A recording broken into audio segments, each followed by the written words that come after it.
আমাকে জোর জবরদস্তি ভাবে দর্শন করার চেষ্টা করছে, এমনকি আমার গায়ের জামা কাপড় ছিঁড়ে ফেলছে। সুমন মিয়া আমাকে ডিস্টার্ব করতো, আমি রাস্তায় যখনই বের হতাম তখনই ও আমাকে ডিস্টার্ব করতো। আর আমি এগুলো নিজের মধ্যে নিজেকে ধৈর্য ধরে রাখছি।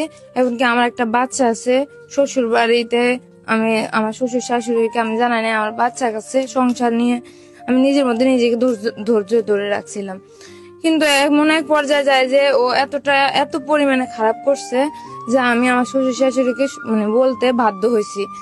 আমার শ্বশুর শাশুড়ি যখন ওনার বাবা মাকে বলে তখন ওরা আসি এর পরের দিন সকাল 10টায় এগুলো মীমাংসা করে, সমাধান করার পর ওই দিন রাতে সকাল 10টার দিকে আমি তারা বিশেষ করে বাথরুমে যাই একটা পা রাখি, আর একটা পা রাখার আগে আমার মুখ চেপে ধরে পিছন দিক থেকে, আর আরেকজনে আমার 2টা হাত ধরে ফেলে। মোট 2জন, ওরা 2জনে মিলে আমার হাত আর মুখ বন্দি করে এরপরে আমার গায়ের থেকে ওড়না সরিয়ে আমার হাত বাঁধে অর্ধেক ওনার অংশ দিয়ে, আর অর্ধেক অংশ দিয়ে আমার মুখে চেপে ঢুকিয়ে দেয় যেন আমি আওয়াজ না করতে পারি।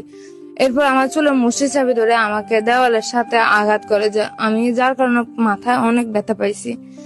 এরপর আমাকে জোরে আঘাত করে এনে মাটিতে ফেলে দেওয়া হয়, যার কারণে আমি মাঝাতেও অনেক ব্যথা পাইছি। আমি এখনো হাঁটতেও পারি না, এত পরিমাণে কষ্ট হয় হাঁটতে। এরপর ওরা আমাকে জোর জবরদস্তি ভাবে দর্শন করার চেষ্টা করছে, এমনকি আমার গায়ের জামা কাপড় ছিঁড়ে ফেলছে।